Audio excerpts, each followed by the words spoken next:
सभी ने चंद्रधर शर्मा गुलेरी की कहानी उसने कहा था ज़रूर पढ़ी होगी।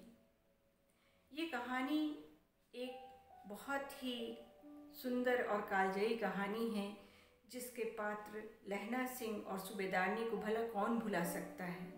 इसी कहानी पर एक नया दृष्टिकोण रखते हुए मैं आज चर्चा करना चाह रही हूँ कि लहना सिंह की जो सूबेदारनी है वह एक ऐसा चरित्र है जो लगभग हर स्त्री के भीतर मौजूद रहता है।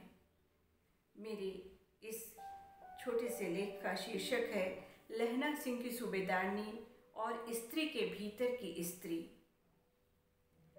लिखे जाने के लगभग 107 वर्ष बाद भी प्रासंगिक लगती है गुलेरी जी की कहानी। उसने कहा था, सूबेदारनी का लहना के प्रति प्रेम किसी परिधि में बंधा हुआ नहीं था। उसके साथ न तो कोई संबोधन जुड़ा हुआ था और न कोई रिश्ता।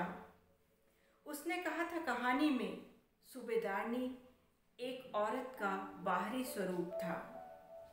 उसके भीतर की औरत अपनी भावनाओं को दो तरह से जी रही थी, एक पति के प्रति समर्पिता और दूसरी अपने प्रेमी की स्मृति को संजोए हुए, जिसको कभी उसने दुनियावी प्रेमी की दृष्टि से शायद देखा ही नहीं था।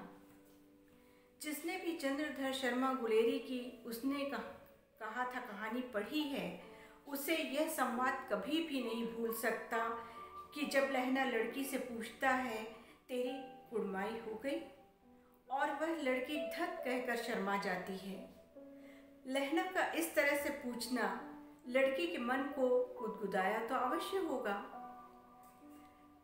जब कभी अकेले में यह प्रश्न उसके मन में कौंधा होगा तो उससे लहना की ज़रूर याद आई होगी और मन के भीतर कोई संवेग जरूर उभरा होगा। लड़की ने एक दिन तेरी कुड़मई हो गई का उत्तर दे ही दिया। हाँ, हो गई।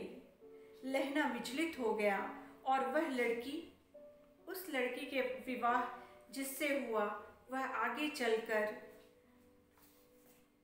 वीर, साहसी और एक आदर्श बेटा साबित हुआ, जो अपने देश के लिए युद्ध भूमि में उतरता है।